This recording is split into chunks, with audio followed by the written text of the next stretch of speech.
Hey church, it's Brother Jason back with Friday's Devotional. I want to tell you a story about taking a tent to someone I know today. And then afterwards, I want to share with you some things that are going on in the church. Stick around for that. But first, the devotional. This morning, I took a tent to a guy that I know on the streets. I saw him the other day on a street corner, and he needed a tent, and gave him my number, and he called me, and so I took a tent up to him today.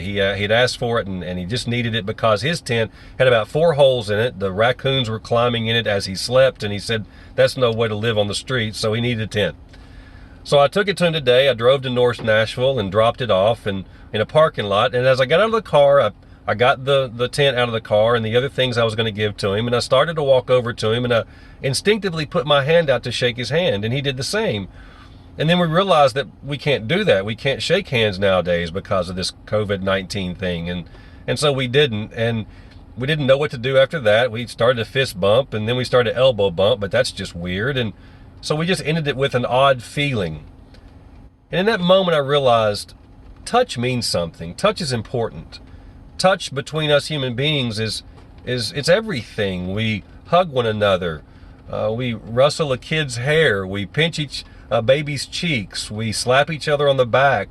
Touch is important. There's something about touch that reminds us, I guess, that we're all connected, or I don't know. It's just important. It reminded me of a story in Matthew 8, at the very beginning of Matthew 8, I believe it is, when a leper threw himself at Jesus' feet, and because he wanted to be healed.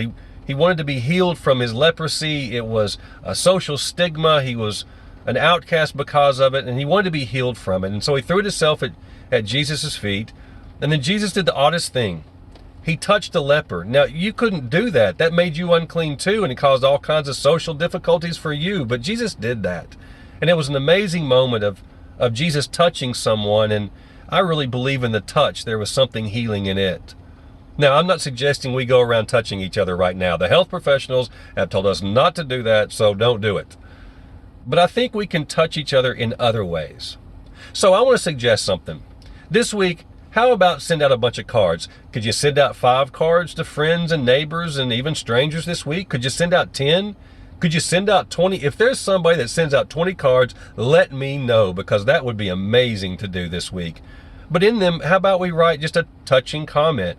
How about we write something that shows how much those people mean to us? Maybe we saw them do something for someone else that was touching, and we want to tell them that. Maybe they did something for us, and we just want to say thank you again for it. How could we reach out and touch one another in these ways, in ways that really, really matter when we can't actually physically touch? I would encourage every one of us to do that this week. Send cards to anybody you can think of. Send them to people we think are lonely. Send them to people we think need them. Send them to people maybe we wouldn't even think about otherwise, but in this time we do, because I think there's something about touch that's important, and we can sure touch each other that way. Thank you for doing that, and let me know how it goes. Now, a couple of things. The first one is we're having worship service Sunday morning at Jenkins Church. Now, it's going to be virtual. It'll be on Facebook Live, but we are going to have it because that's resurrection morning. That's the morning when we celebrate that Jesus Christ was not in the grave. He walked out because he was resurrected, showing that not even death can beat the love of Jesus Christ and the love of God. So that's going to be Sunday morning, 10:15, Facebook Live. Be there. James is going to be using his amazing voice to lead us in song. My son Philip will be playing guitar. I'll bring a word, and we'll have worship service that day. Thanks for the tech team for putting that all together. We're gonna make this happen and worship God Sunday morning. Also, I want you to know that you're being prayed for. You're being lifted up in prayer. We're praying for those in the church. We're praying for those that we know, our friends, our family, our loved ones, strangers, people we've never met any before. We're lifting each other up in prayer. So know that you're being prayed for right now. You're being lifted up.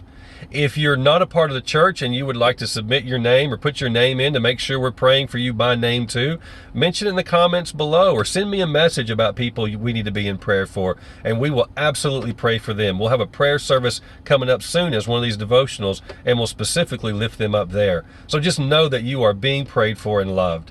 Y'all take care in this time. Take care, take care, take care. Stay inside, wash your hands over and over. Don't go out in public. Listen to the health professionals, and we'll get through this. And we'll get through it by making sure that we touch one another. God bless you all. Bye-bye.